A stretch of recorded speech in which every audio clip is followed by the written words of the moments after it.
잔느 귀용과 같이 높은 신앙의 경지에 도달한 성도는 많지 않다. 왕정과 사회의 부패와 함께 타락했던 교회 가운데 하나님께서는 잔느 귀용이라는 신앙에 걸출한 위인을 탄생시키셨다. 하나님께서는 이 여인의 생애를 통해서 중세시대에 잠자던 교회의 신앙에 신선한 바람을 불게 하셨고, 이 바람은 퀘이커 교도와 진젠돌프, 모라비안 교도, 웨슬레, 허드슨 테일러, 워치만리 등 후대에 중대한 영향을 끼쳤다. 그녀는 교회 안에 살았고 교회를 사랑하였다. 그러나 그녀가 받은 것은 오해와 비난과 부당한 대우, 그리고 음모와 괴롭힘 등이었다. 그녀는 세상과 교회의 권위자들에 의해 십수년간의 구류와 감옥 생활을 하게 되었다. 이것은 잔느 귀용이 그리스도께 받은 사랑이 심히 큰 까닭이요, 그 사랑이 그녀로 하여금 용감하게 그리스도의 십자가를 질 수 있게 하였던 것이다.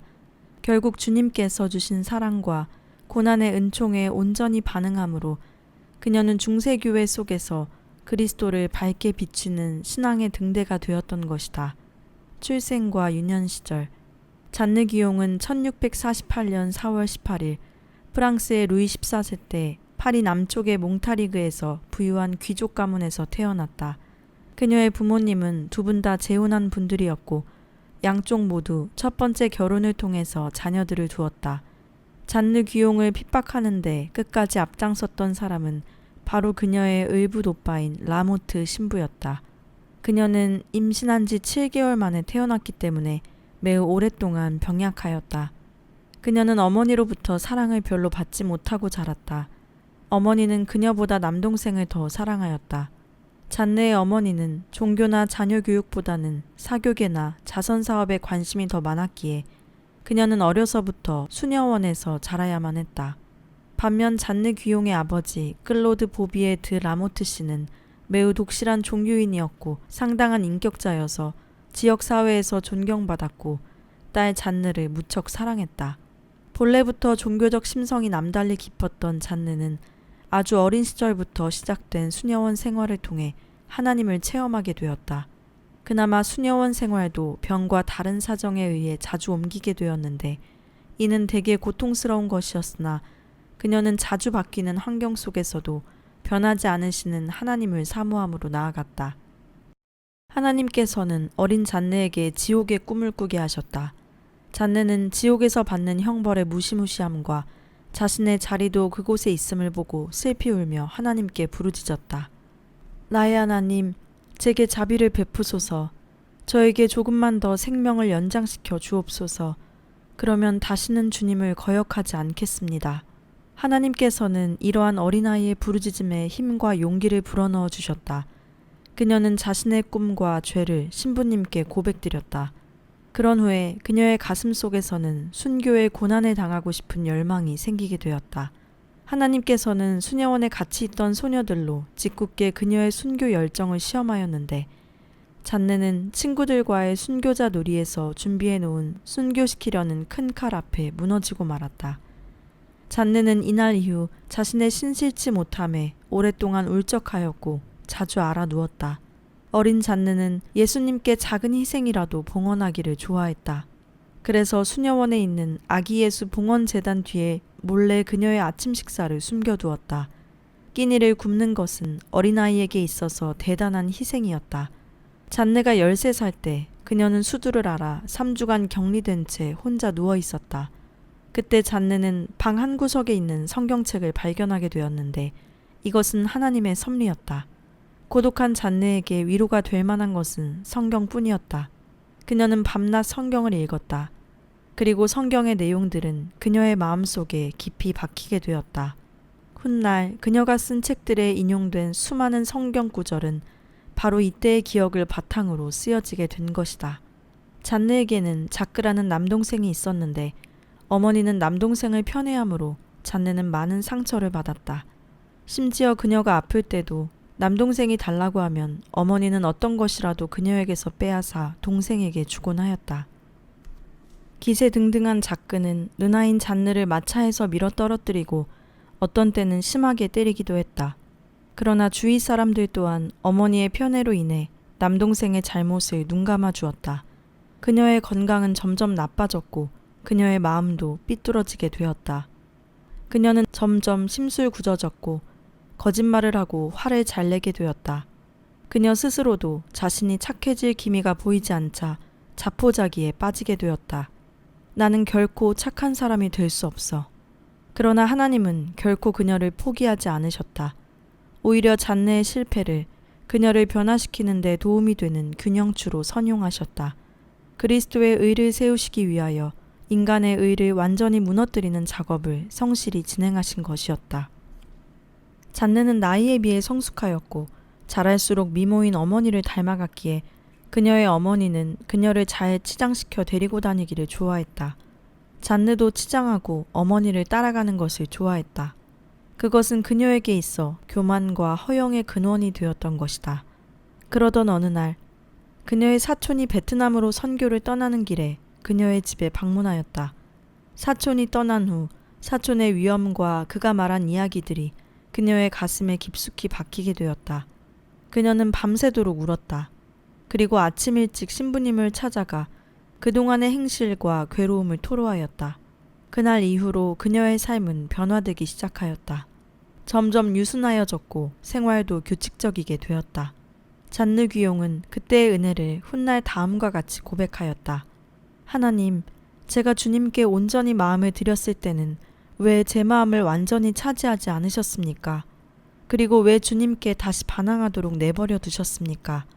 분명히 주님은 제 마음을 온전히 차지하실 만큼 강하십니다. 회심 이후 잔느는 모든 삶의 영역에서 진솔하였다.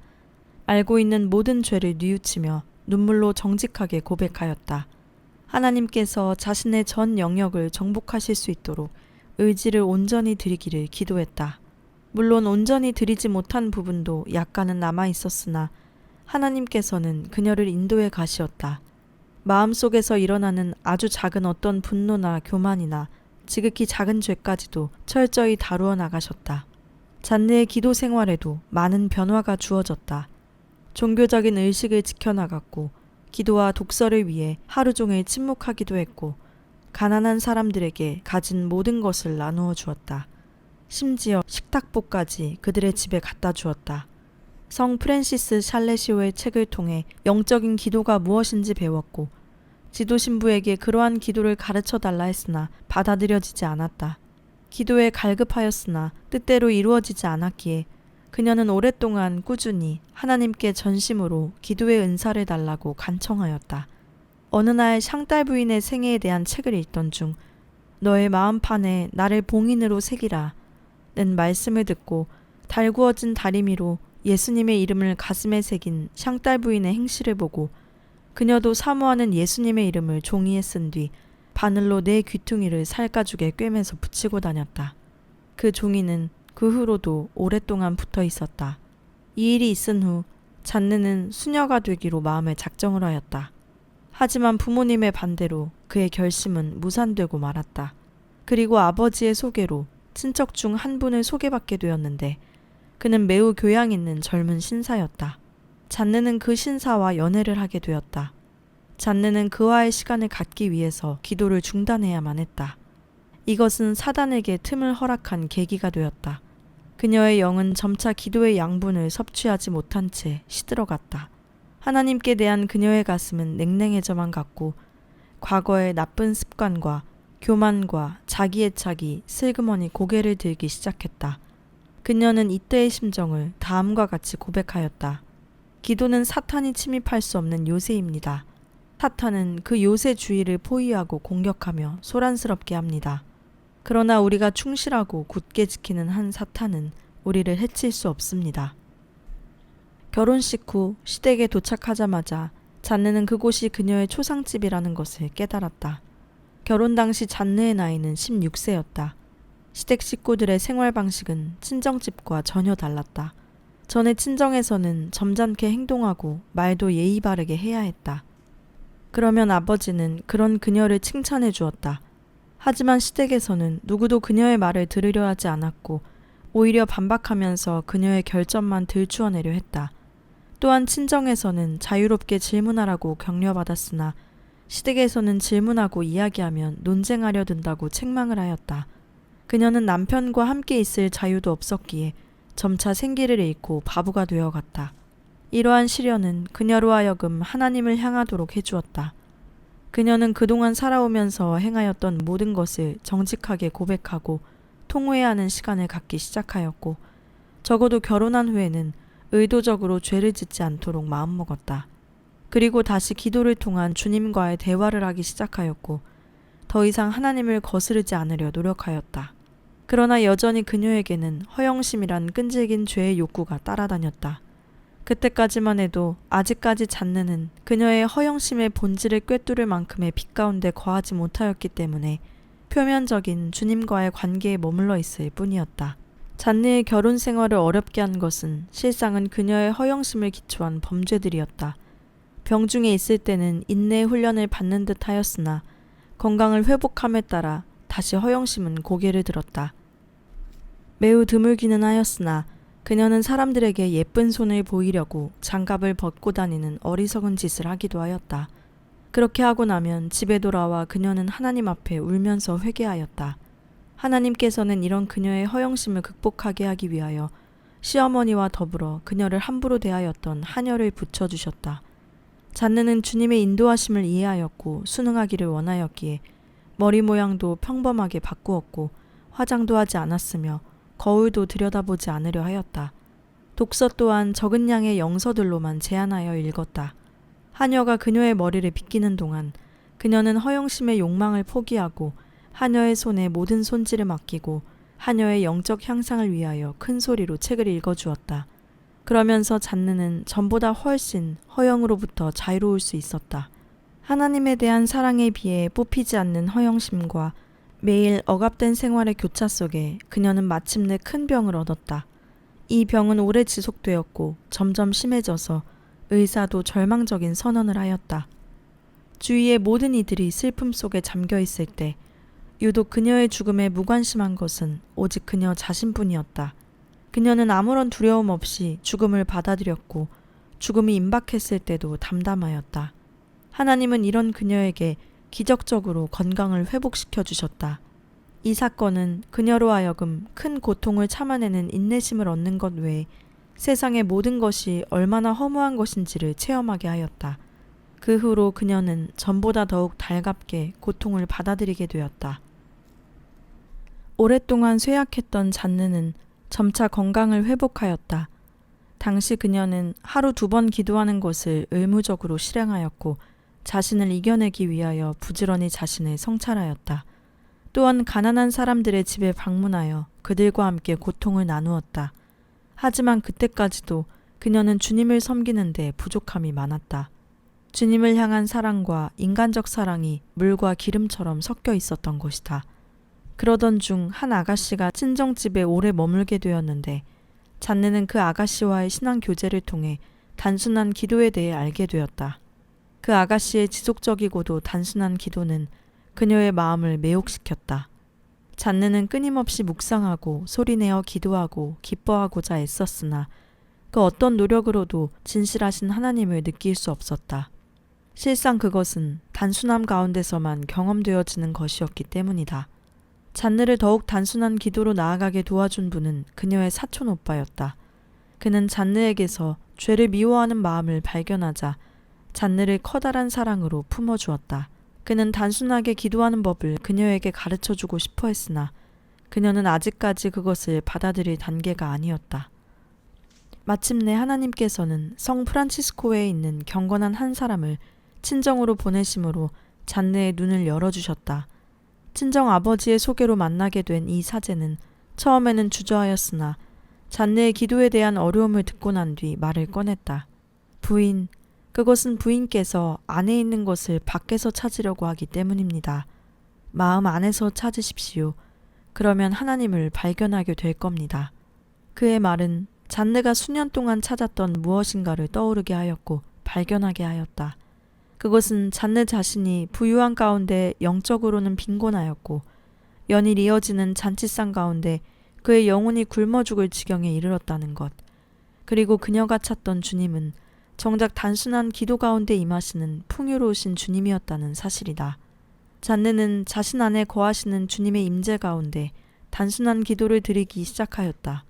그 사제가 다녀간 뒤 잔네의 삶은 너무나 갑자기 변하여서 다른 사람은 물론 그녀 자신조차도 이를 실감하지 못하였다. 그녀 속에 문제가 되었던 결점이나 거리낌을 더 이상 발견하지 못했다. 그것들은 마치 거대한 불 속에 타버리듯이 사라져버렸다.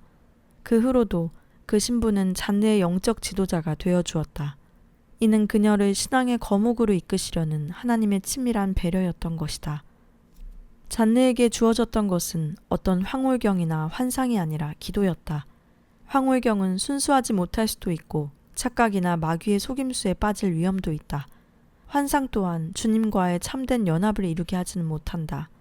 영혼은 환상에 의지해서는 안 되며 그것들의 도움은 받되 방해를 받아서는 안 된다. 은총과 은사를 주신 분이 우리의 목적이어야지 은총과 은사 자체가 우리의 목적이 되어서는 안 된다고 그녀는 생각하였다. 설령 천사로부터 왔다 하더라도 그것이 하나님이 말씀하신 바가 아니라면 그릇된 판단과 오해를 낳을 수 있다. 왜냐하면 인간은 자기중심적으로 해석하려는 이기적인 본성을 가지고 있기 때문이다. 무지한 우리의 이성을 어찌다 믿을 수 있겠는가? 감사한 것은 하나님은 말씀을 소리로 내지 않는다는 것이다. 참되고 본질적인 말씀은 바로 예수 그리스도 자체이시다. 이 말씀은 예수님을 받아들인 영혼의 중심에 계시며 우리를 통해 열매를 맺고 단 한순간도 멈추지 않고 그 영혼을 하나님 자신께로 인도하신다. 주님의 능력은 그것을 받아들이는 영혼 안에서 강력하게 역사하여 그 영혼을 통해 다른 사람들에게까지 전달된다. 이것은 그녀의 신앙이었고 깨달음이었다. 잔느는 자신의 마음을 은사에 두지 않고 하나님의 사랑에서 끊어지지 않게 하려고 오직 하나님께만 시선을 고정시켰다. 하나님은 이것을 무척 기뻐하셨다. 주님께 대한 단순한 사랑과 기도는 그녀로 하여금 고난을 사모하게 하였고 자신이 누렸던 가장 소중한 쾌락까지도 거부할 수 있는 마음을 주었다. 이제 그녀의 삶은 전에 그토록 좋아했던 육적인 것들을 거절하고 오히려 전에 싫어하고 혐오하던 것들을 취하게 되었다. 매우 까다로웠던 식성도 원만해져 아무 것이나 다 먹었다. 가난한 병자들의 상처나 종기도 치료하고 돌볼 수 있게 되었으며 점차 거리낌이나 힘들다는 생각도 들지 않게 되어 계속적인 충성을 할 수 있게 되었다. 그녀가 갖게 된 것은 예수님께 대한 깊은 사랑이었다. 그녀는 연인을 사랑하는 것보다 주님을 훨씬 더 열렬히 사랑합니다. 라고 고백하게 되었다. 하나님에 대한 사랑이 너무나 강하게 그녀의 마음을 차지하고 있었기 때문에 그 외에 다른 것은 거의 생각할 수가 없었다. 하나님께서는 그녀의 마음에 말씀 자체를 심어 놓으셨기 때문에 때로는 말씀을 듣거나 묵상하는 일에 주의를 기울이지 못하더라도 그 효력은 항상 있었다. 그 효력은 다양한 형태와 방식으로 나타났다. 순수한 사랑의 열정은 주님을 위해 기꺼이 고통도 감수할 용기를 심어주었다. 단순히 고통을 벗어나는 것만 즐거워하는 것은 고통의 가치를 모르는 것이다.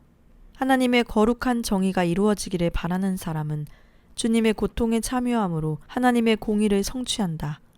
이제 그녀의 유일한 기쁨은 그녀의 유일한 사랑, 하나님과 단둘이 있는 것이었다. 다른 즐거움은 그녀에게 오히려 고통이 되었고 주님을 잃어버리게 하였다. 그녀에게 임한 하나님의 임재는 명상하는 사고의 힘이나 상상력을 통해서가 아니고 의지 안에서 계속 밀려 들어오는 것이었다. 잔느는 그녀의 의지가 하나님의 의지와 하나됨을 최대의 기쁨으로 여겼다. 그녀의 모든 의지가 하나님께 항복하였고 하나님께서는 강력한 사랑의 불로 그녀의 일치되지 못한 부분을 태워서 정화시켜 주셨다. 그녀는 점점 자신의 감정과는 무관하게 오직 하나님의 역사하심과 그분의 기쁜 뜻만을 소망하는 거룩한 상태에 이르게 되었다. 순종은 하나님의 뜻을 따르는 것이다. 굴복하는 것도 소중하고 복되나 더 복스러운 것은 스스로 원하고 따르는 것이요 이것은 은혜인 것이다. 순종하는 사람은 주어진 환경, 즉 사람이나 사건을 보지 않고 그 가운데 항상 거하시는 하나님을 바라보고 환경에 순종하는 사람이다. 잔느는 바로 이런 사람이었다. 그녀의 집안에 천연두가 발생하였다. 어린 딸은 천연두에 걸려 곧 죽을 것처럼 심하게 앓고 있었고 큰아들 역시 천연두를 앓아 흉한 얼굴로 변했다. 주위 사람들은 잔느를 포함한 나머지 집안 식구들을 피신하기를 원했으나 잔느는 그렇게 할 수 없었다. 피신하고 싶지 않아서가 아니라 큰아들을 애지중지 사랑하는 시어머니가 싫어하였기 때문이었다. 사람들은 잔느를 설득하려고 할 때 그녀는 시어머니의 싫어함을 말하지 않았다. 시어머니의 허락 없이는 움직이지 않았는데 이는 그녀가 시어머니의 뜻을 하나님의 뜻으로 생각하였기 때문이다. 잔느는 아무 대책을 세우지 못하는 자신의 모습에 고통스러웠다. 하지만 무슨 일이든지 간에 하나님의 뜻이 이루어지기를 소원하였기에 모든 것을 포기하고 희생하는 마음으로 집에 머물렀다. 염려스러운 것은 그녀의 둘째 아들도 천연두에 전염되어 앓기 시작하였다는 것이다. 결국 둘째 아들은 천연두로 인하여 죽게 되었고 엎친 데 덮친 격으로 잔느마저도 천연두에 감염이 되어 사경을 헤매이게 되었다. 그러나 잔느는 이러한 상황에서도 아무 말을 하지 않았고 어떤 작은 동요도 내보이지 않았다. 심지어 죽음 직전까지 이른 그녀에게 의사조차도 부르러 보내주지 않는 상황에서도 잔느는 삶과 죽음은 하나님께로부터 온다고 생각하였다. 하나님께 그녀 자신을 완전히 맡김으로 순명의 모습을 보여주었다. 하나님께서는 강력한 은혜로 그녀를 붙잡아 주었기에 수혈을 거부하는 시어머니의 말을 의사의 권하는 말보다 따랐다. 이는 그녀를 향한 하나님의 배려에 대한 신뢰와 순명의 자세이었던 것이다. 시어머니는 신뢰하는 의사가 도착하였을 때는 이미 늦었기에 여러 번의 수혈도 오히려 해가 되었다. 결국 하나님께서는 천연두라는 질병을 통해 둘째 아들의 생명과 큰아들의 곱던 외모가 없어짐과 잔느의 미모를 거두시었다. 그러나 이 일로 잔느의 신앙으로 인한 하나님의 영광이 드러나게 되었다. 하나님께서는 우리의 믿음을 증명하고 단련하시기 위하여 잠시 우리를 내버려 두신다. 그러나 하나님이 필요한 절박한 상황에서는 결코 실패하지 않고 우리를 건지신다. 성경 말씀대로 죽음의 문턱까지 데려가셨다가 다시 건지시는 분은 바로 하나님이심을 응하게 하려 하심이다. 이것은 잔느가 자아를 하나님께 포기하고 얻은 신앙의 유익이요 깨달음이었던 것이다. 잔느는 자신을 변호할 때면 언제나 실패했고 내적이든 외적이든 오히려 새로운 고통만 초래할 뿐이었다. 이런 모든 것에도 불구하고 십자가에 너무도 매혹되었기에 이 모든 무거운 십자가가 가볍게 느껴졌다. 잠시라도 십자가가 없어질 때는 자신이 십자가를 잘못 사용했다는 생각이 들었고 자신을 신실치 못함에 대하여 아파하였다. 잔느는 하나님께 어떤 방식으로든 자신을 벌 주셔서라도 십자가를 걷어가지 마시기를 간구하였다. 십자가가 다시 돌아올 때에는 더욱 큰 무게로 다가왔고 그녀의 갈망은 더욱 강해졌다.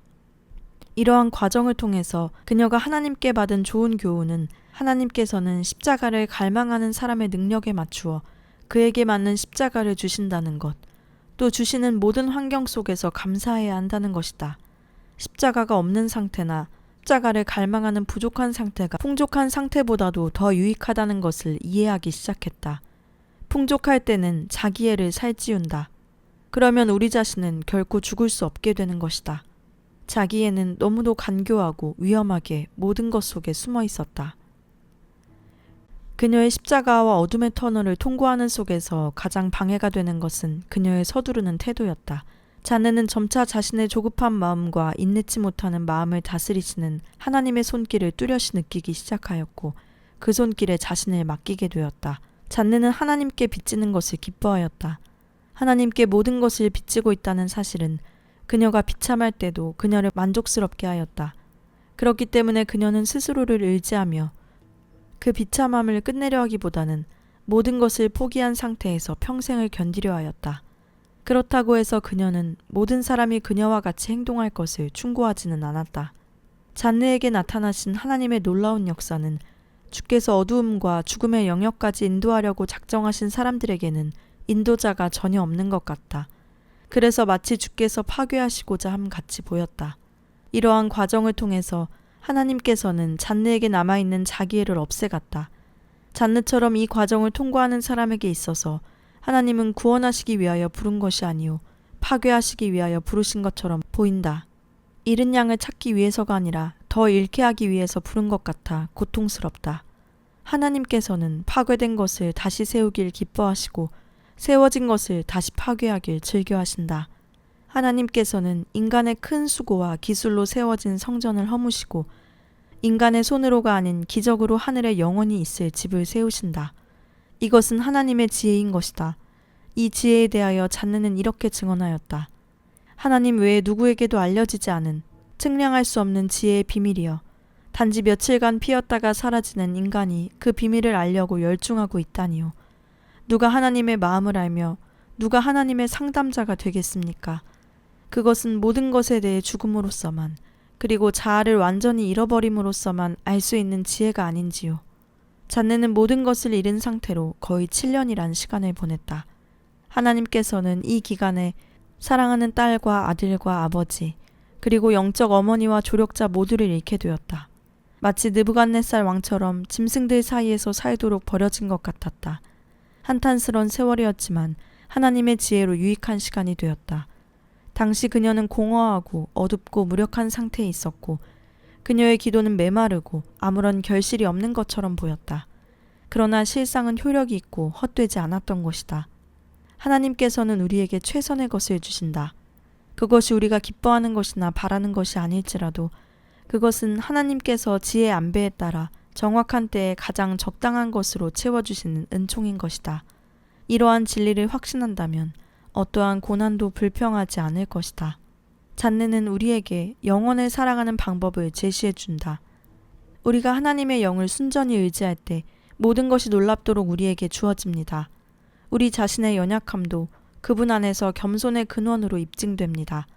만일 영혼들이 하나님께서 기쁘게 하시든 고통스럽게 하시든 그분의 역사를 받아들이고 자기 자신을 충실히 맡긴다면 순간순간 그분의 손길에 의한 다루심과 섭리에 의한 깨어짐으로 말미암아 죽음의 고통을 겪으면서도 전혀 불평하지 않을 것입니다. 자기에게 주신 것 외에 아무것도 갈망하지 않고 비록 하나님께서 행하시는 길과 방법을 그 순간에는 모른다 할지라도 곧 영원한 진리를 경험하게 될 것입니다. 잔느의 고백은 우리로 하여금 하나님께서 쓰시고자 하는 사람을 어떻게 다루시는가를 살펴볼 수 있다. 하나님께서는 인생을 낮추시고 자신이 아무것도 아님을 철저히 깨닫게 하시고 또한 자기 스스로 아무것도 할 수 없는 자를 통하여 가장 위대한 일들을 이루시는 것이다. 하나님께서는 잔느를 오랜 세월 동안 광야 훈련을 받게 하셨다.